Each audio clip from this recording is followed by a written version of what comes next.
1979. In 1979, like most residents of Los Angeles, I was horrified by the details of the Bittaker-Norris murders.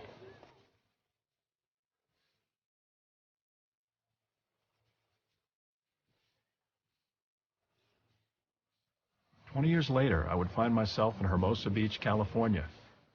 I presumed that Lawrence Bittaker must have died in prison or been executed.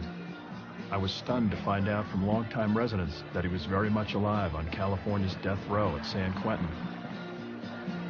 After hearing more specific details about Norris and Bittaker, I decided to find out exactly why Bittaker's sentence had never been carried out. Even then, it would take many years before someone, anyone, would talk to me about the crimes and punishment of Lawrence Bittaker."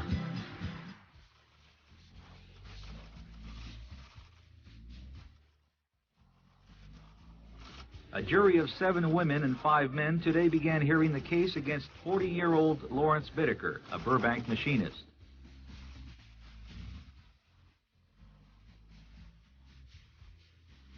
The trial is expected to take 2 months.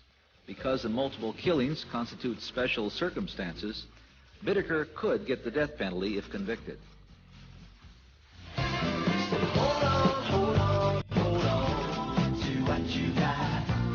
The man prosecuting Bittaker, Deputy District Attorney Stephen Kay, showed up with a cartload of evidence he plans to present, including a tape recording Bittaker allegedly made while torturing one of his victims. Having been part of this trial is a painful experience, and people have asked me, well, you were on the Manson case. That has to be the worst ever. No, this is the worst ever, because these were children. These girls were all nice girls. Nobody had a criminal record or anything. They were girls that you would be proud of to have as your daughter. In his opening argument, Kay described the defendant as a brilliant man with an IQ of 138, but an extremely violent man. He told the jury that Bittaker was the mastermind behind the kidnapping, rape, and murder of the 5 girls. Kay also described in detail how Bittaker tortured some of his victims with pliers and ice picks. 2 of the bodies never were found. Defense attorney Albert Garber claimed that Roy Norris, the chief prosecution witness, should be on trial, not Bittaker. Garber claimed that Norris is a sex deviant who derives sexual pleasure from terrorizing his victims. Norris has pleaded guilty to the same charges, but agreed to testify against Bittaker to escape the death penalty.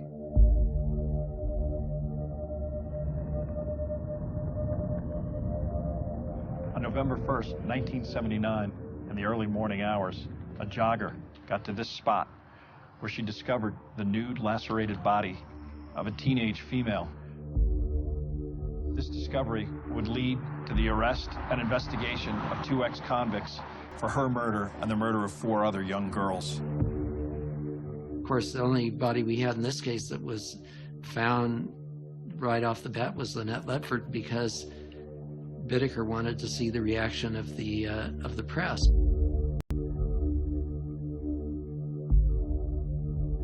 While serving time in prison, Norris and Bittaker came up with the idea of murdering and raping young girls, 1 for each year, ranging from 12 to 18. Lawrence Sigmund Bittaker was a 39-year-old parolee who had been released from the California men's colony at San Luis Obispo in November of 1978. He had served less than 4 years after pleading guilty to the lesser charge of assault with a deadly weapon, after stabbing a supermarket employee in the chest in an attempt to avoid an arrest for shoplifting. Bittaker had an extensive criminal record, having spent 18 of the prior 20 years in state custody for 11 separate convictions, despite an IQ of 138 and a $1,000 a week job as a skilled machinist. A psychiatric examination in 1975 had diagnosed Bittaker with personality disorder, antisocial personality, severe. Joseph Jackson was a friend of both Norris and Bittaker. Norris met Jackson while both were confined for rape convictions at a Tuscadero State Mental Hospital. After Norris and Bittaker got out of prison, they got together with Jackson. They started going around photographing young teenage girls, especially down in the Strand area. Always crowded with teenage women, it would be the perfect location for Norris, Bittaker, and Jackson to search out potential victims. In early November, Norris confided in Jackson that Norris and Bittaker had actually murdered some of these young girls. Jackson became afraid for both his 13 and 17-year-old daughters and for his own life. He went to various law enforcement entities. Sheriff's Homicide had the position, well, where are the bodies? Because Jackson couldn't provide the locations of any bodies, most of the law enforcement entities had no interest in his information. But the LAPD detective that was meeting with him said, well, look, you say these murders happened in the South Bay. Why don't you call the South Bay agencies and see if any of the police out there are interested? Finally, he went to Paul Bynum of the Hermosa Beach Police Department. He was the first person to take Joseph Jackson's information seriously. The first thing that he did was that he decided to place Roy Norris under surveillance. And within a matter of days, Norris was observed loading baggies with marijuana in his Redondo Beach apartment. Because that was a parole violation, Norris was placed under arrest.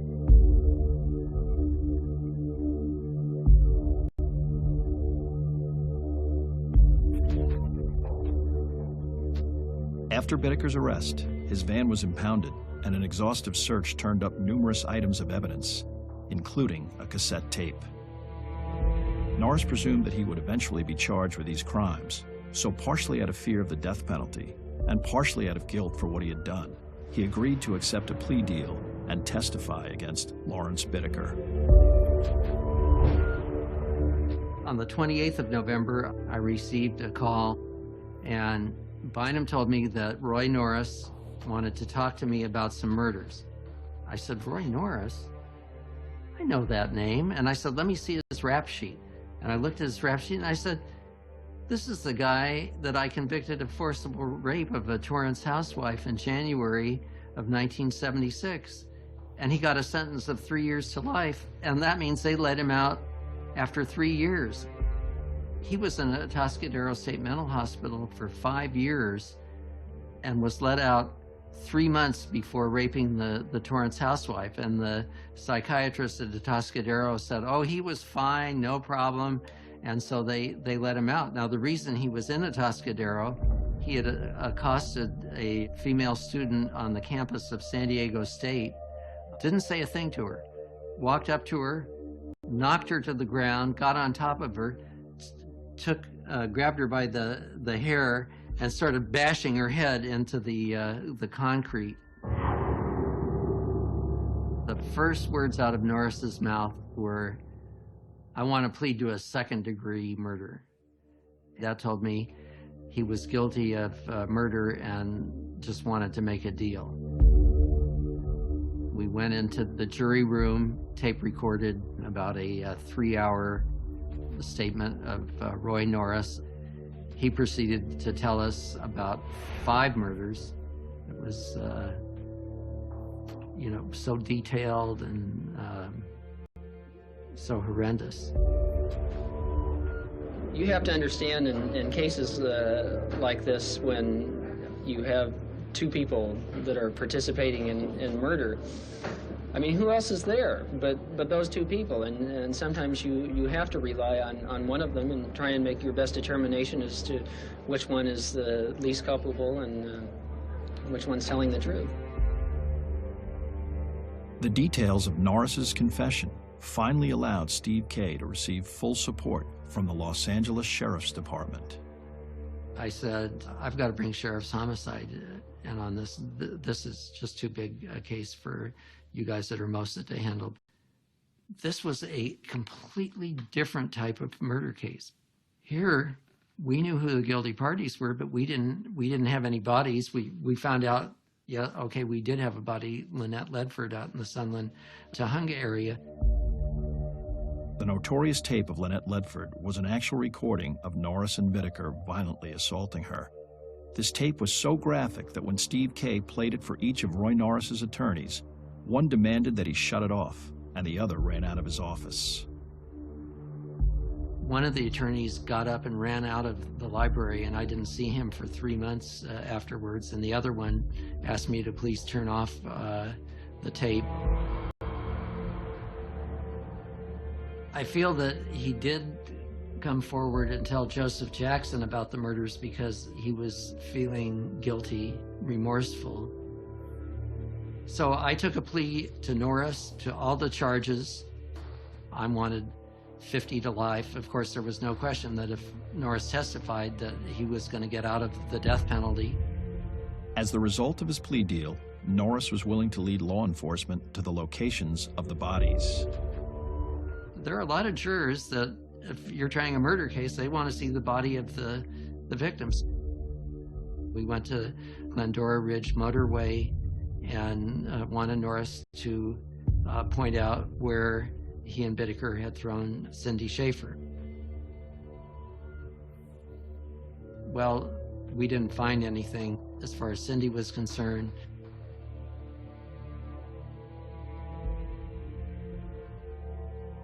We went down with members of the Sierra Madre Search and Rescue Team, and the area was overgrown, and I had a doctor next to me, and there was a trail of bones. He would say, okay, that's a femur, here is the arm bone, and there was a skull missing the lower jaw, but had the upper teeth. That turned out to be Leah Lamp, and we identified that from dental records. Then we found another skull. It was missing all teeth, but it had an ice pick embedded in it through where the ear canal would be.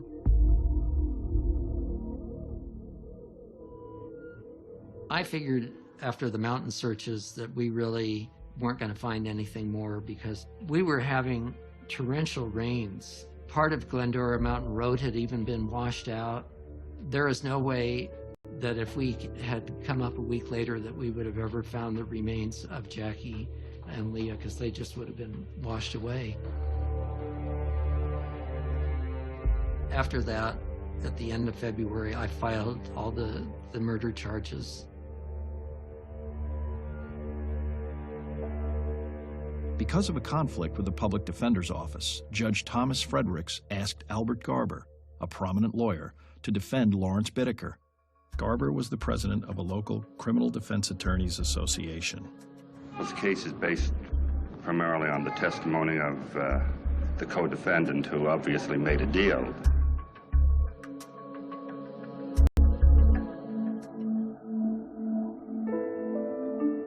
She spent the whole summer with us. Very warm, very loving. He thought Cindy was just tops. She had told me when I invited her to come that she would like to be able to get a job and work through the summer. She interviewed for the job that she took. I drove her to St. Andrew's Presbyterian Church at the corner of Avenue D and Pacific Coast Highway to attend the Senior High Fellowship meeting. I let her out of the car in front of the church at 7:25.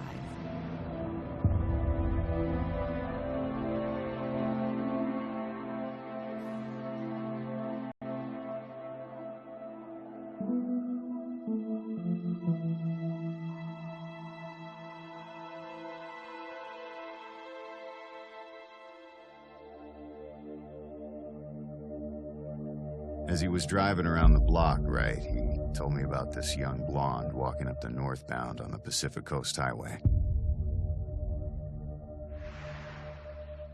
She looked cute to him, about the right age and all, 16 or 17, and blonde. I prefer blondes.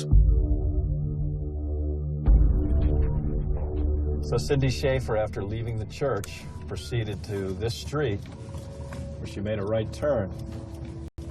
Bittaker and Norris basically proceeded to follow her. They figured out the pathway she was taking. They parked at the bottom of the hill. So this is a police photograph of the site where Roy Norris actually abducted Cindy Schaefer. Basically, the van was probably parked somewhere along here. Sure enough, a few minutes later, Cindy Schaefer proceeded down this sidewalk. Norris pretended to be working on a light switch, and Bittaker sat at the wheel of the van. Well, it was my decision on whether or not to try and grab her and make her a victim. I waited for her to walk past me. She didn't, of course, didn't expect anything. She just walked right on by. I ran behind her and grabbed her. I put my hand over her mouth.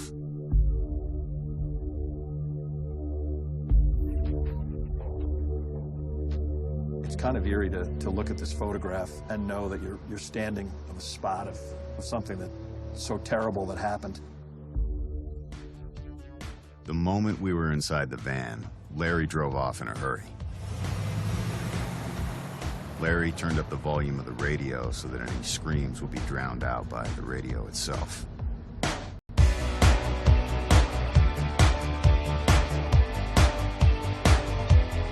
Norris taped her wrists to her ankles, so she was face down on her stomach. She said her name was Cindy. I asked how old she was. She said she was 15. I asked where she lived. She said she lived in Redondo Beach with her grandmother, and that her mother was in Mexico City. We're driving up into the Angeles National Forest above the city of Glendora, California. We're on the route that Bittaker and Norris took to the sites where they murdered 4 out of 5 of their victims. Today we'll go to the exact spots and literally walk in the footsteps of not only Roy Norris and Lawrence Bittaker, but also their victims as well. When you go to the sites themselves, you begin to wonder, what was it like for them to actually go through this whole process? When we initially pulled up to the gate, Larry got out and unlocked the gate. I drove the van through the gate and around the first bend and stopped. So this is the fire road that Norris and Bittaker drove the van. Norris said they took her out to the San Gabriel Mountains, and they held her prisoner for the rest of the evening. By the time I thought she really ought to be home, it was late enough that I didn't call anyone because there wasn't anything they could do about it anyway at that time of the night. Imagine for a moment, you're Cindy Schaefer. You're headed down this very fire road in the back of Lawrence Bittaker's van. You're bound and gagged, and you have no idea what's going to happen to you. He came back to the van and told me to get in the back and get the girl ready. Well, undress her and tell her that she was going to get raped. She said she would do anything as long as we didn't hurt her.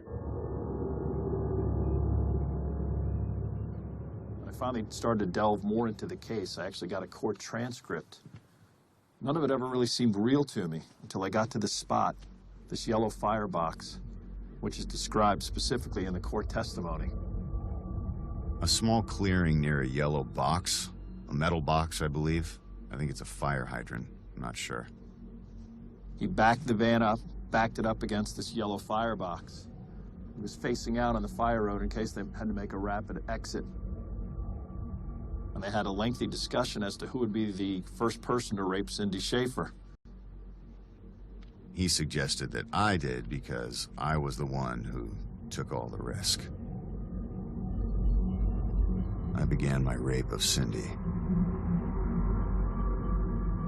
The rest of the evening, they both raped her multiple times, and at some point, she figured that she was in deep trouble and asked Norris, "Are you going to kill me?" Norris said, "Oh, no, no, no, we're going to give you some marijuana and everything will be cool." I tried to tell her I was sorry for what I had done, or what we had done. I told her that we would pay her. I wrote down my name on a sheet of paper, and my address and phone number in case she would ever want anything that I could do to pay her back, you know. Norris and Bittaker got out of the van again, and together they had a 90-minute discussion, ultimately with Bittaker convincing Norris that no, they couldn't spare Cindy Schaefer, they would have to kill her. She said, if you're gonna kill me, will you let me pray before you kill me? Well, they didn't even let her pray.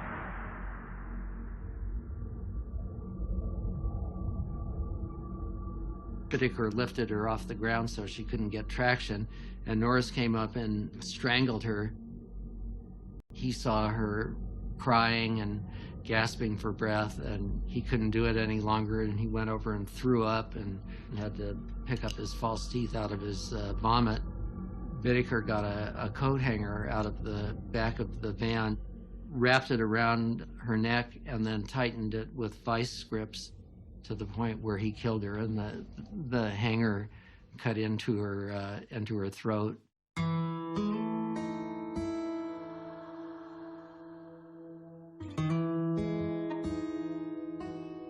She had a guitar and was actually taking guitar lessons and had that Sunday during the day. She'd practiced her guitar and it was on the bed with her music just as she had left it when she finished her practicing. She had a quart fruit jar almost full of nickels and dimes and pennies and even dollars that was on the top shelf in the closet of her bedroom. They drove the van to this spot. They opened the door, grabbed Cindy Schaefer's body, and with a heave-ho motion, tossed her into this canyon.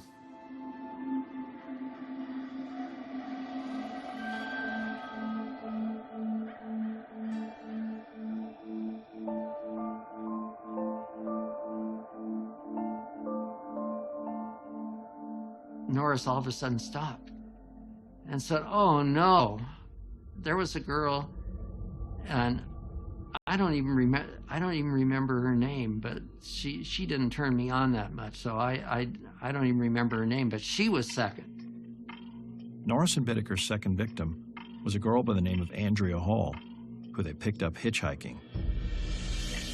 On July 8th, we were on our way to the beach. Manhattan Beach at McDonald's is where we stopped and parked. Andrea was going to go to Redondo Beach after we'd eaten. She was going to hitchhike.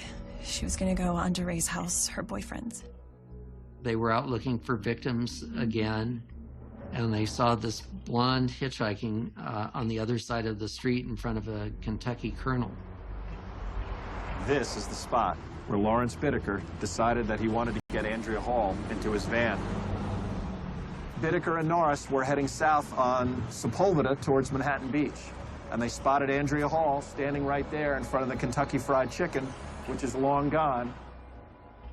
He told me to go and get in the back at that point. I went to the rear of the van, hid underneath the bed in the van, behind the green bedspread that was hanging all the way down to the floor. Larry continued to pull over and ask Andrea if she wanted a ride. She said yes and got in. To signal Norris to take action, Bittaker would ask a potential victim if she wanted a cold drink from a cooler at the rear of the van. He finally asked her if she wanted something cold to drink. "Well, do you want to go in back and get a cold drink? I got a cooler back there, and just help yourself." And she said, "Sure." I was looking through the bedspread as much as I could see through it, and she opened the cooler and grabbed a drink of some type. I came from underneath the bedspread. She saw me. She began to scream and made a mad dash for the front of the van. And she was fighting furiously, but Norris was large. She finally quit struggling, and she said she would do anything we wanted, as long as we didn't hurt her. They took her up again to the Glendora Mountain Road, to the Upper Monroe Truck Trail. Bittaker said, "Well, you know, since you were first last time, I want to be first this time." Andrea Hall was raped in 2 separate locations in the hills above Glendora. Initially, Norris and Bittaker raped her while Bittaker photographed her with a Polaroid camera. He said he wanted to rape her again and take some more photos. I told him I wanted to get home earlier that night than I had the night with Cindy. Norris was not happy about how late they were getting back sometimes, because he said he would be really tired when he would go to work. Bittaker said, well, I'm not finished yet. Norris drove Bittaker to another location. So drop me off here, and I'll call you on the walkie-talkie when I'm ready to have you pick me up. He told me to pull into a spot where you would park on the right side of the road. This is the mound where Norris left Lawrence Bittaker and Andrea Hall. He proceeded back down the road towards town, while Andrea Hall and Lawrence Bittaker made their way up the side of this mound. He got Andrea outside of the van and had her holding a lot of items. He opened up his toolbox and took out the ice pick. He made a motion for me to look at it, but not to say anything. He turned around and led her into a spot.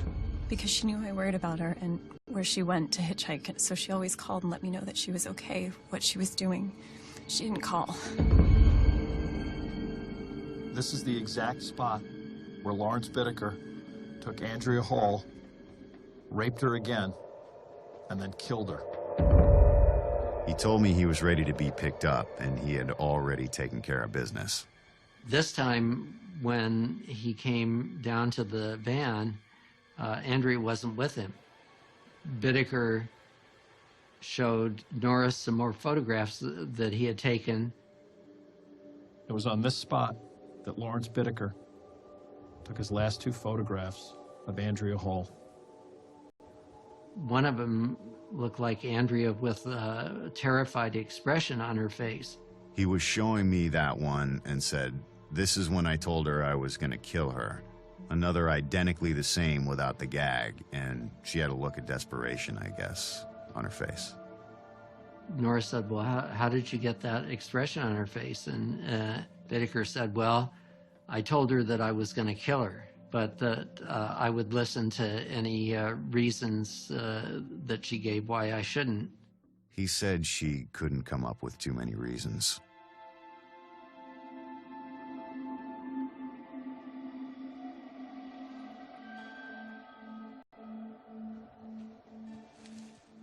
After Lawrence Bittaker killed Andrea Hall,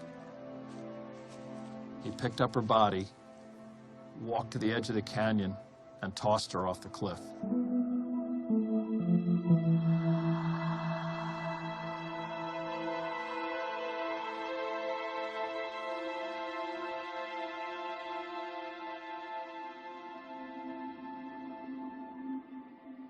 August 29th was my daughter's 14th birthday. And we took all the kids and we went to Shakey's Pizza. And then we came back to the house and Jackie and Leah were arguing over this little boy. So I finally went in the room and I said, Leah, honey, I said, you're gonna have to go home because you guys are arguing. And she lived 2 doors away. And then I felt so bad and I walked over to see Leah and I gave her a hug and a kiss. And I said, I love you, honey. I'm sorry, I didn't mean to hurt your feelings. And then also the same night, Jackie comes up to Chuck and I, and she gave us a hug, and she says, I love you guys. She said, I wish you were my parents. They were just wonderful, sweet girls.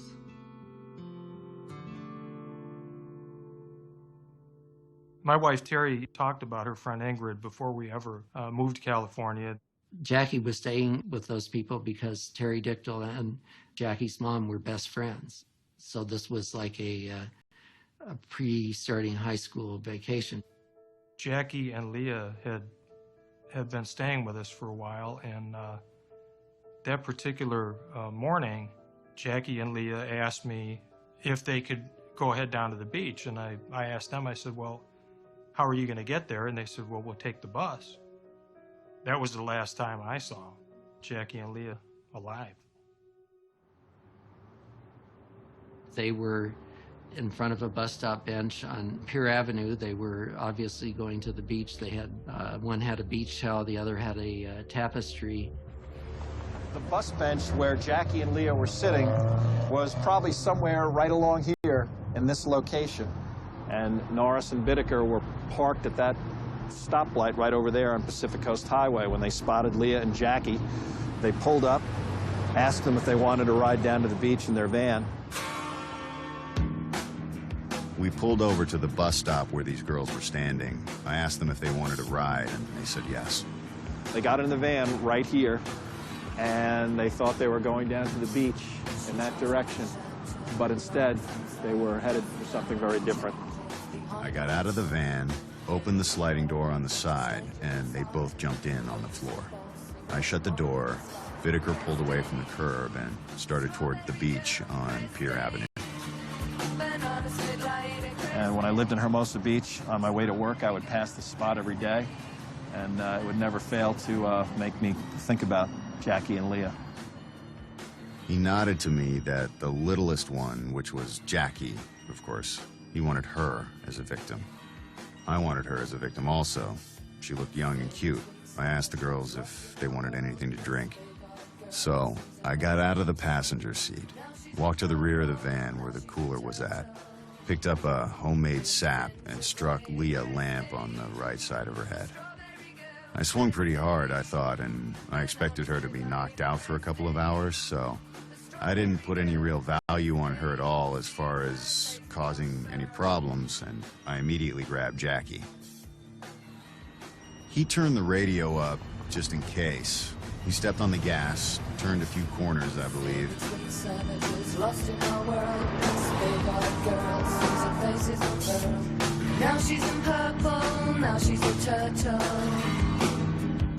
Leah got up and made a mad dash for the side door. I yelled to Whitaker. He hit the brakes on the van and ran around the front of the van. By that time, Leah had had the side door of the van open and was getting ready to jump out, and he hit her, punched her. She fell back inside. She was screaming. I mean, she was hysterical. He told me when he got back in the van that he told these people that were watching from a tennis court that she was having a bad trip on acid.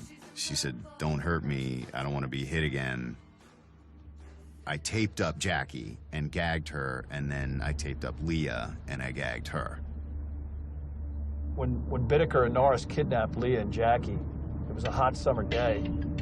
They drove back up into the mountains. Because it was so hot, they searched this road for a long period of time. The van's air conditioning was on, but you wouldn't know it. We were looking for some shade if possible.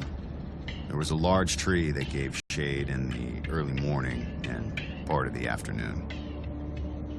After hours of heading up Glendora Mountain Road, finally Whitaker and Norris came to this large shade tree. Whitaker backed up the van as far as he could in an attempt to get out of the hot sun. Here he would rape Jackie for the next 2.5 hours while Norris photographed him with a Polaroid camera. Jackie had a black eye and a swollen side of the face where Whitaker had hit her.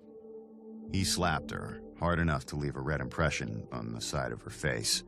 He told her that that was kind of to give her an idea of what would happen if he caught her in a lie. At that point, she said she wasn't 13, but 15. Whitaker said to her, "Well, I can see that you're in pain when I'm doing this, and you know, feel free to express your agony."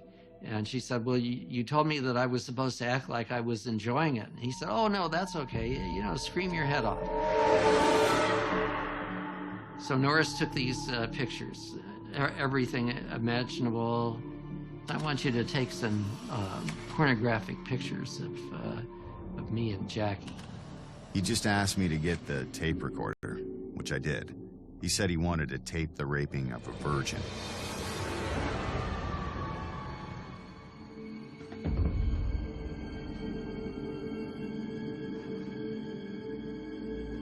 This poor 13-year-old had to watch all of this that was happening to Jackie, and she was just in tears and shaking, but they didn't rape her.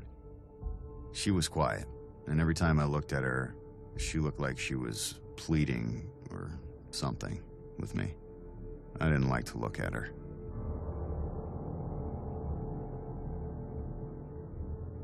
My daughter comes to me and she says, "Mom, can I go ahead down to the beach and meet the girls?" I said, "Yeah, go ahead. We'll be right there." Well, she turns around and comes right back and she says, "Mom, they're not there." So, what do you mean they're not there? So immediately we went down and we're looking for the girls. We looked all over, we couldn't find them. We came back, we called the police, and they wouldn't do anything. So again, at midnight, we called the police. They still wouldn't do anything. So I called Ingrid the next morning and I told her that her daughter was missing. And she came out, and her and I went to all the beaches, everywhere, looking. And I almost had a nervous breakdown. My in-laws were there. My ex-in-laws were coming to visit to see the grandchildren, and they were there, and I was just I was a disaster. They were like my own children.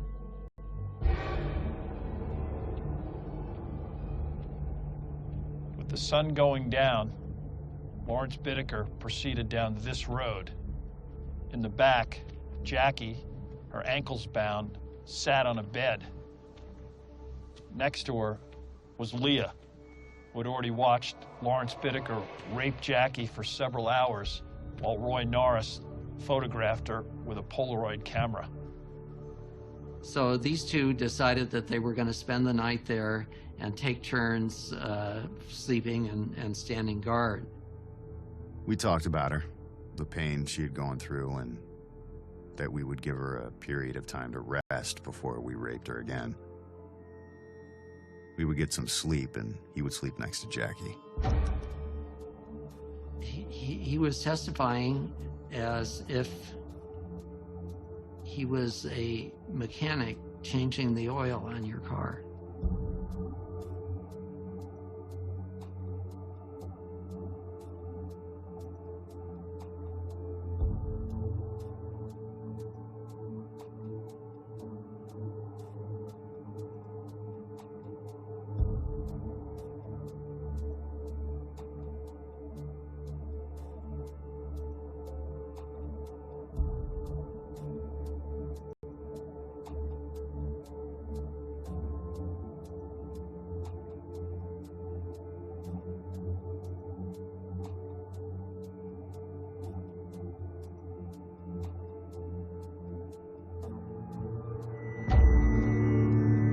On the night the girls disappeared, I had a horrible dream. I saw the devil, and I never had a dream like that. Thinking they were only a couple hours from returning home, suddenly Jackie Gilliam and Leah Lamp got to this spot on the Upper Monroe truck trail.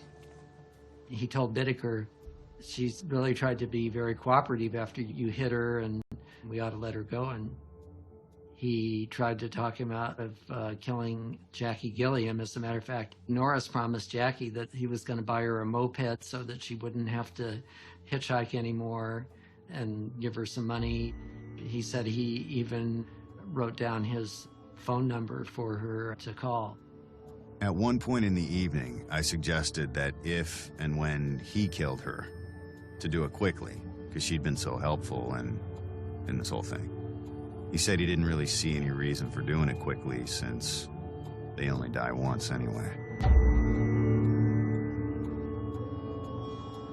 This is where Bittaker parked the van.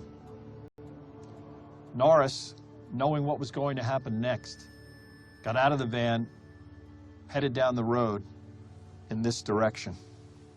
Bittaker got a pair of vice grips and an ice pick and started to torture Jackie Gilliam. Norris was able to hear Jackie scream almost 50 feet away from the van. Norris returned to the van and saw Bittaker, who had removed Jackie to the side of the road, strangling her. After Jackie had died, Bittaker returned, opened the door of the van, and got Leah, who had been passed out on the bed from sleeping pills, and escorted her, saying that this is the last time you'll leave the van before we take you home. Instead, Bittaker took a sledgehammer and hit her in the back of the head. When she fell down, he picked her up and started to strangle her. Norris continued to hit her with the sledgehammer. Bittaker and Norris took Leah to the edge of this cliff and threw her. They then returned to Jackie's body, dragged her over, and threw her off. Norris and Bittaker then got back into the van and return to their homes. The next day, they would return to work after their Labor Day holiday. The last victim was on Halloween. She worked at McDonald's up on Foothill Boulevard. Her and her brother had dinner up there, and then I brought her home. It was Halloween night, and she was going to a Halloween party. She'd been dressed in a Halloween costume, but didn't want to wear one at night. So she just wore her Levi's and a dark long-sleeve shirt. At about 7 o'clock, I took her over to her friend Ruth Torres's house. We went to a party around 8 o'clock for 2 hours, and we got a ride with some people at the party, 2 boys. They went to the gas station. They asked for money, so I gave it to them. They wanted money from Lynette, but she didn't have any money, so they got into an argument, and she left the car. Lynette Ledford was hitchhiking home from a Halloween party when she was picked up by Lawrence Bittaker. Then we were on our way back to the motel, and some girl yelled out, "Hey!" And Larry looked out of his driver's window because she was on that side of the road, slowed down real fast and burned a U-turn, and we went back. I asked if she wanted a ride, and she said yeah. Lynette told him where she lived. Then at some point, instead of going that direction, Bittaker pulled off of the main street. We continued the same direction she was going. She told him to turn left at one point at an intersection, which we did. The pavement ran out and it became a dirt road, and almost immediately as we got onto the dirt, Larry hit the brakes on the van. They ended up in a dirt field. Bittaker grabbed her from the passenger seat and threw her in the back on top of Norris, knocking Norris over. And then Bittaker followed. Bittaker had a knife out, pounced on her, told Norris to go up and drive. I was told to get into the driver's seat and drive. Try to get onto freeway. I got on the freeway. I turned the radio on, and he came up front a few minutes after I had done that and turned the radio down real low, and he got his tape recorder. He raped her, tape recording a lot of it, and she said, "Please don't hurt me anymore, please don't hit me." And then he traded places with Norris, and Norris raped her. Norris wanted to know why she wasn't screaming the way she was with Bittaker, so Norris took that sledgehammer that he had used on Leah, started hitting Lynette in the elbow, making her scream, constantly hitting her like as hard as he could. Bittaker said to Norris, "Well, look, I've really killed all the others and you haven't killed anybody, so why don't you kill her?" Norris agreed, and he took a coat hanger, the way Bittaker had used it around Cindy's neck, and tightened it. And when we found her body, we could see that the coat hanger was tightened to about the size of a silver dollar.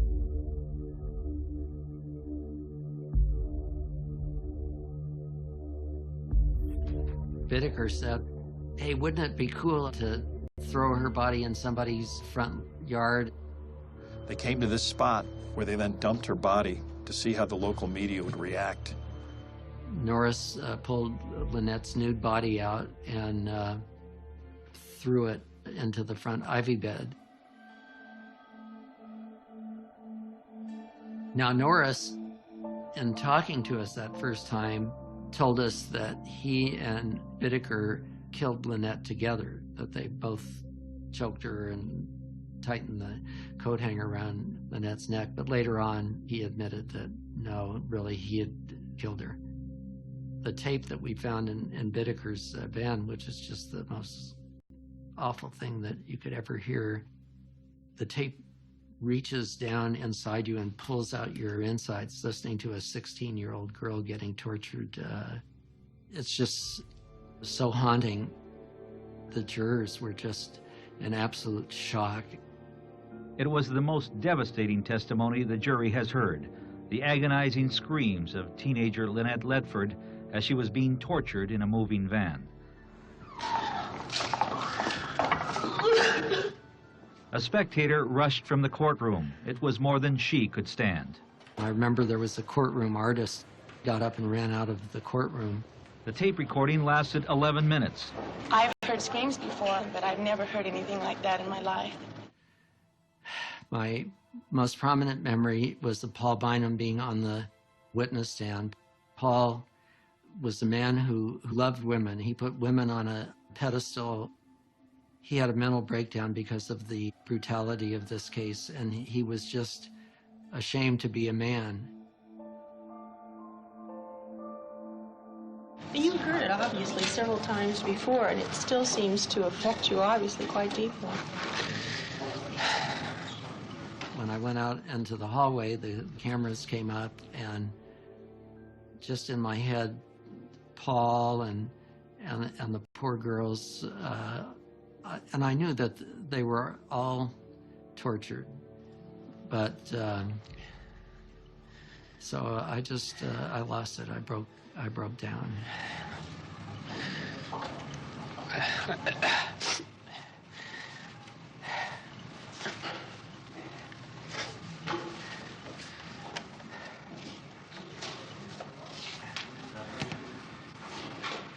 I just picture those girls and how alone they were when they died. I'm sorry. In his opening statement, the prosecutor told the jurors the tape would give them some idea of what hell is like. He was right.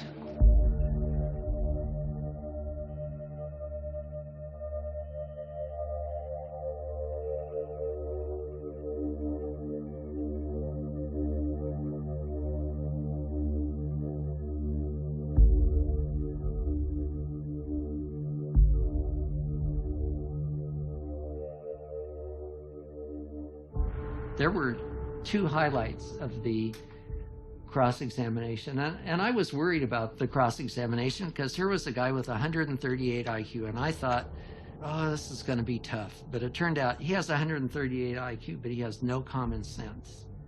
So I asked him the question. I said, well, now, Mr. Bittaker, you've been in court, and you heard the tape of Lynette Ledford. What was happening to cause her to scream? He said, oh, that was just pillow talk. Did he say that was just pillow talk? And of course, there were catcalls from the audience, like, you got to be kidding. He was saying that, in effect, this was foreplay. And then the second thing, Norris said that Bittaker told him that he buried some tapes, so I figured that probably was the tape involving Jackie. I wanted to get those. And I say, okay, Mr. Bittaker, I want you to show us on the map where you buried the tape or tapes and the photographs. And Bittaker then said, well, I'm going to take the fifth. The judge says, well, if you take the fifth, I'm going to strike all of your testimony. So you better decide if you're going to answer the question. Of course, I didn't want his testimony stricken, especially not with the cross-examination. He looked at the map again and he said, I don't remember. He was a dead duck after that.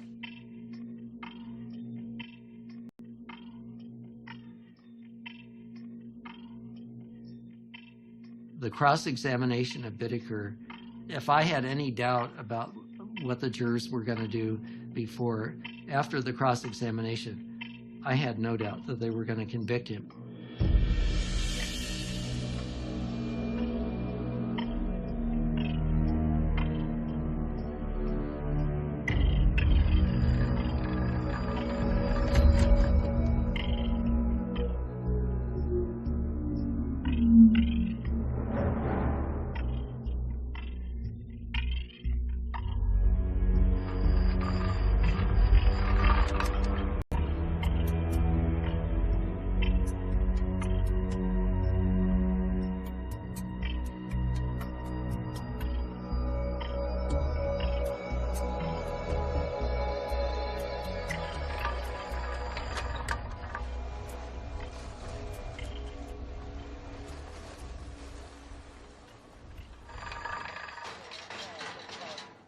Like all new arrivals to death row, Lawrence Bittaker would spend several weeks in one of the 3 structures that houses condemned prisoners, the Adjustment Center. Here he was classified for permanent assignment and not deemed a serious security threat or a senior member of a criminal gang. Permanent assignment to the Adjustment Center involves residence in 5 by 9 foot cells that are enclosed with wire mesh, no natural lighting, and very limited contact with other human beings. Allow for only 3 showers and 2 hour-long exercise periods a week in 12 by 8 foot wire enclosed cages. Although it is possible to eventually be sent to the North Segregation Unit, an area housing approximately 100 of the least troublesome condemned, like most inmates, Bittaker was sent to the 500-cell East Block, a modest improvement over the Adjustment Center. Every morning at approximately 6 a.m., Lawrence Bittaker will be awakened by the sounds of guards serving breakfast from a metal cart on each of the East Block's 5 tiers. Prisoners eat breakfast and dinner in their cells. Lunch is a paper sack containing a sandwich and some type of fruit served at about 11 o'clock. At approximately 7 a.m., those prisoners who wish to may ask to be allowed out into one of 6 exercise yards. They must first be strip searched and shackled, a condition which causes many prisoners to remain in their cells. Because of hostility from other inmates, Bittaker never leaves his cell except for a shower in a converted area of his tier.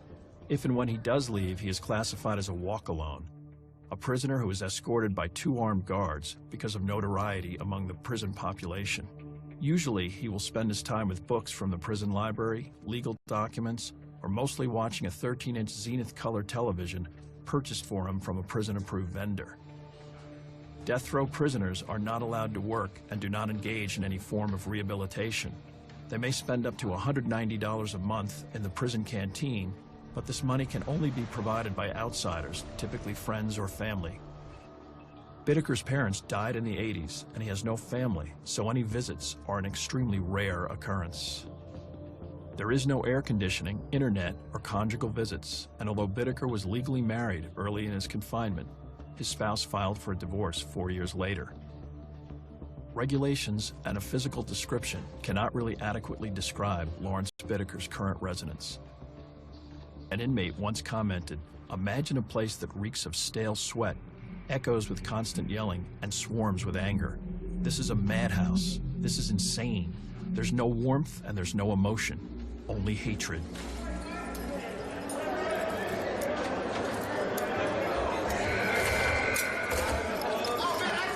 By the end of 1981, when Lawrence Bittaker arrived on death row, there were 80 condemned inmates in California.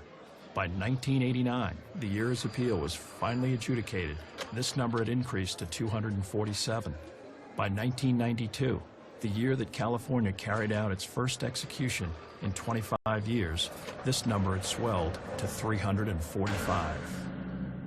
This accumulation was the result of an ongoing struggle between the general public and various elements within the judicial process.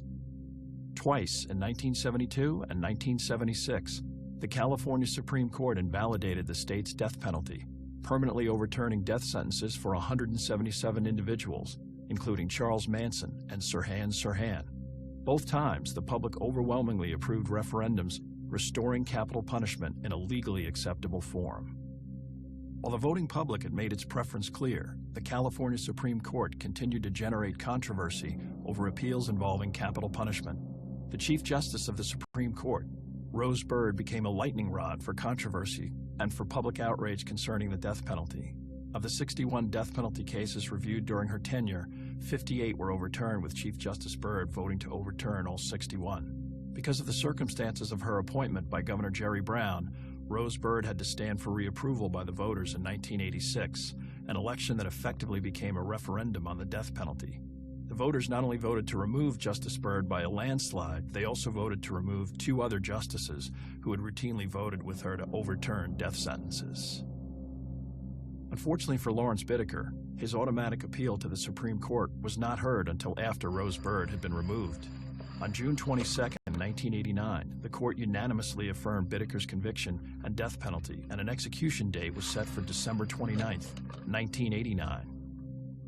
When Bittaker appealed his conviction to the U.S. Supreme Court, this execution date was automatically stayed. After the Supreme Court refused to hear his case, another execution date was set for July 23, 1991, but this would be stayed when Bittaker petitioned the U.S. Federal District Court for the opportunity to find another attorney. In all, Bittaker would have 3 execution dates set for him, but he would successfully avoid all 3. Lawrence Bittaker was now firmly ensconced in the twilight zone process between the state and federal courts relative to the death penalty. Once a convicted criminal had had his conviction affirmed at the state level, he could then file what is known as a petition for a writ of habeas corpus. It's the ability of a person who's been convicted to get relief on the grounds that they're being held in violation of the Constitution and laws of the United States. I've been teaching for 32 years. I've written many things about habeas corpus. I also continue to handle appellate cases and have frequently argued appeals in context of people whose habeas corpus petitions were denied. The California Supreme Court has discretionary jurisdiction except in death penalty cases. Death cases go right from the California Superior Court to the California Supreme Court. After the California Supreme Court decides, a matter can go to the U.S. Supreme Court. But you've also got the federal court system, and somebody who's been convicted in state court and exhausted their state appeals can go to federal district court and file a writ of habeas corpus. If they lose in the federal district court and they get a certificate of appealability, they can go to the United States Court of Appeals, and then they can ask Supreme Court review. Lawrence Bittaker would not restrict himself to merely pursuing his criminal appeal. Beginning in 1983, representing himself, he would begin filing numerous civil lawsuits, typically against prison authorities for what were ostensibly constitutional infringements.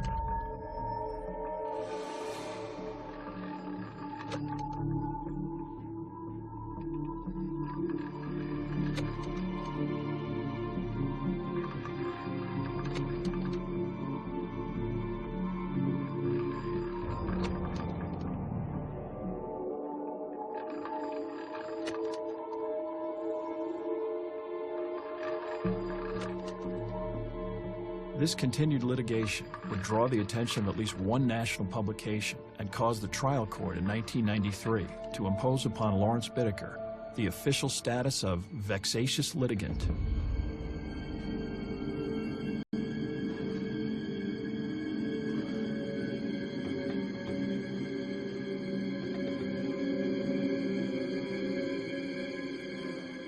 Bittaker appealed that ruling to the California State Appeals Court, claiming that his status as a vexatious litigant had nothing to do with his criminal appeal. Since this was an important legal issue, nothing could proceed regarding Bittaker's execution until this appeal was considered. It would not be until 1997 that in fact Bittaker would be allowed to continue his criminal appeals, the appellate court ruling that the status of vexatious litigant only applies to civil and not criminal proceedings. Bittaker would not fully exhaust his state habeas corpus remedies for his criminal appeal until November 29, 2000. By the end of 2000, 589 condemned prisoners would reside on California's death row. Bittaker's federal habeas corpus appeal, now essentially riding on issues involving ineffective counsel in his original trial, could then continue. But this presented another complicated legal circumstance when the state of California unsuccessfully attempted to void Bittaker's attorney-client privilege in any retrial. It would not be until late 2003 that Albert Garber, Steve Kay, and several other individuals would even be deposed on the ineffective counsel issues.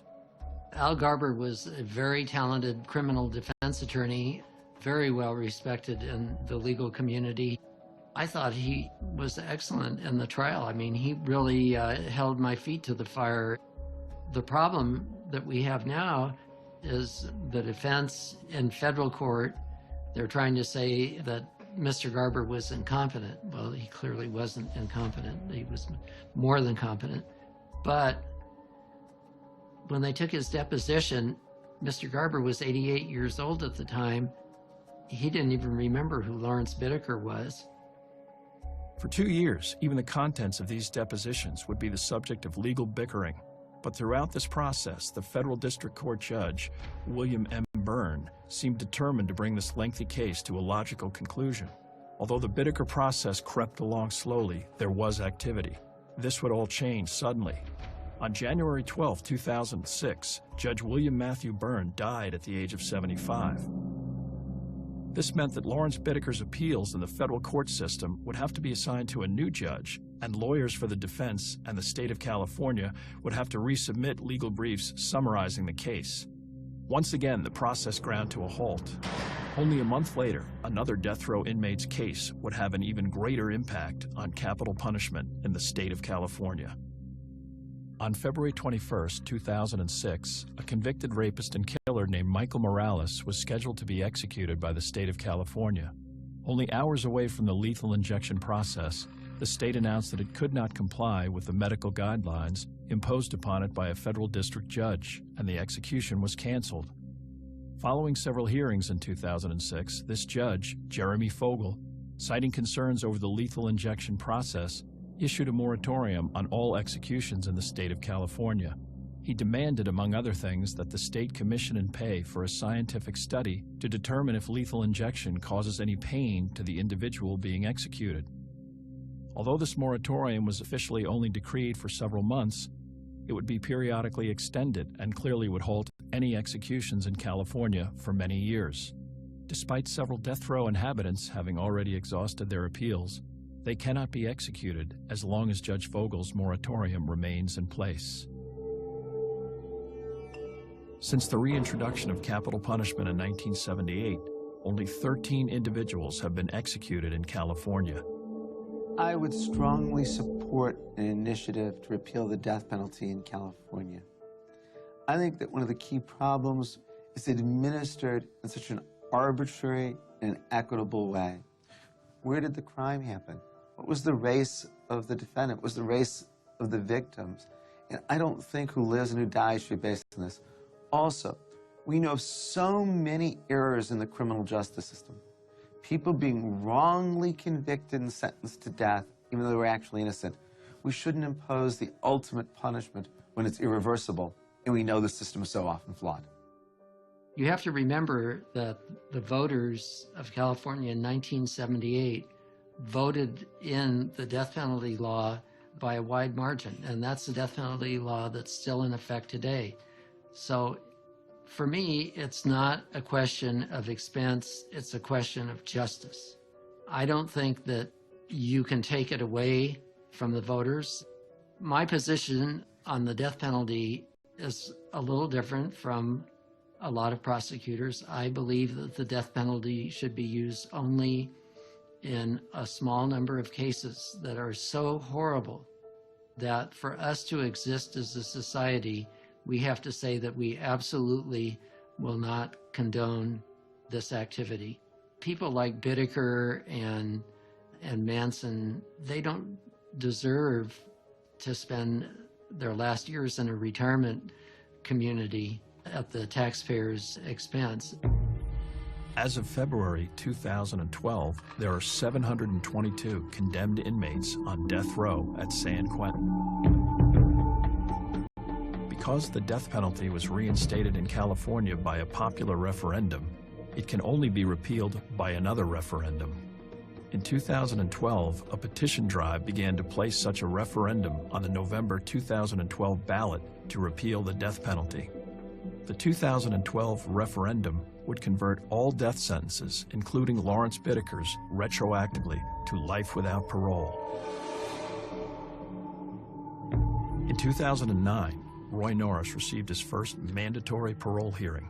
Because he opted not to attend, he is not eligible for another parole hearing until the year 2019. Currently, he is incarcerated at the state prison facility at Corcoran, California. In 2006, a new judge, Federal District Court Judge Terry Hatter, was appointed to handle the federal habeas corpus appeal of Lawrence Bittaker. The state of California and Bittaker's publicly funded defense attorneys had to take an entire year to resubmit legal briefs. As of February 2012, almost 6 years later, Justice Hatter has not held a single meaningful proceeding in the Bittaker case. Even if a referendum changing Bittaker's death sentence to life without parole fails, most court observers believe that Lawrence Bittaker will die of natural causes long before he is even close to execution.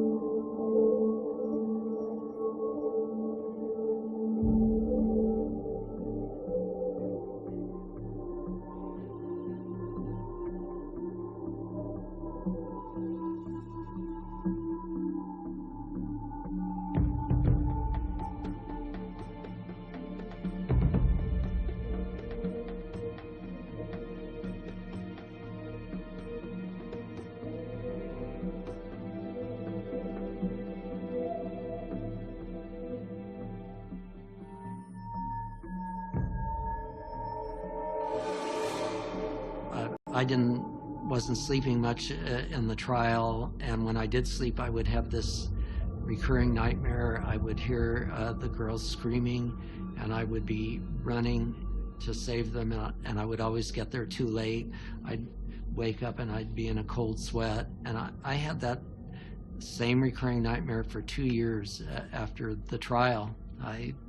It's still hard to this day to relive it. 5 years after the case was over, Paul Bynum committed suicide, and he left a note saying that he felt that someday Norris and Bittaker would get out, that Bittaker would come after him. He thought that if he killed himself, that they would leave his wife and daughter alone.